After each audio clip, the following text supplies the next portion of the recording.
દાખલા નંબર 18 જેના શૂન્યોનો સરવાળો અને ગુણાકાર અનુક્રમે -1/4 અને 1/4 હોય તેવી દ્વિઘાત બહુપદી મેળવો। ધ્યાન આપજો। અહીં આપણને શું આપેલું છે બોલો? પહેલો શૂન્યનો સરવાળો છે -1/4 છે, બીજો શૂન્યનો ગુણાકાર છે 1/4 से પહેલા લખી કાઢીશું।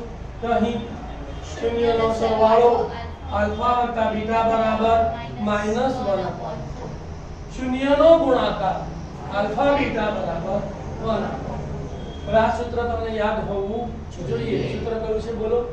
જેના શૂન્યો આલ્ફા અને બીટા હોય તેવી દ્વિઘાત બહુપદી p(x) બરાબર k * x² - આલ્ફા વત્તા બીટા * x વત્તા આલ્ફા બીટા।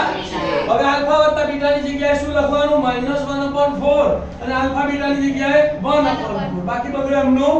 તો માટે p(x) બરાબર k ના k કૌંસનો કૌંસ x² ના x² માઈનસ ના માઈનસ આલ્ફા વત્તા બીટાની જગ્યાએ -1/4 x ના x વત્તા ના વત્તા આલ્ફા બીટાની જગ્યાએ 1/4 અને કૌંસ પૂરો। સાદરૂપ આપે તો માઈનસ માઈનસ શું થશે? પ્લસ x એકા x એટલે x/4 થશે અહીંયા, અને અહીંયા 1/4 તો શું થશે બોલો? માટે p(x) બરાબર k * x² વત્તા x/4 પ્લસ 1/4 છેદમાં 4 છે, આના છેદમાં 4 નથી એટલે 4 લસા લેવો પડશે। 4 વડે ગુણીને 4 વડે ભાગી નાખીએ તો અહીંયા શું થશે? 4x² થશે અને છેદમાં કેટલા આવી જશે? તો શું થશે બોલો?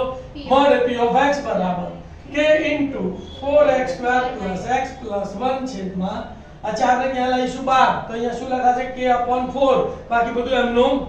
તો મળે p(x) બરાબર k/4 * 4x² + x + 1 જે માંગેલ દ્વિઘાત બહુપદી છે।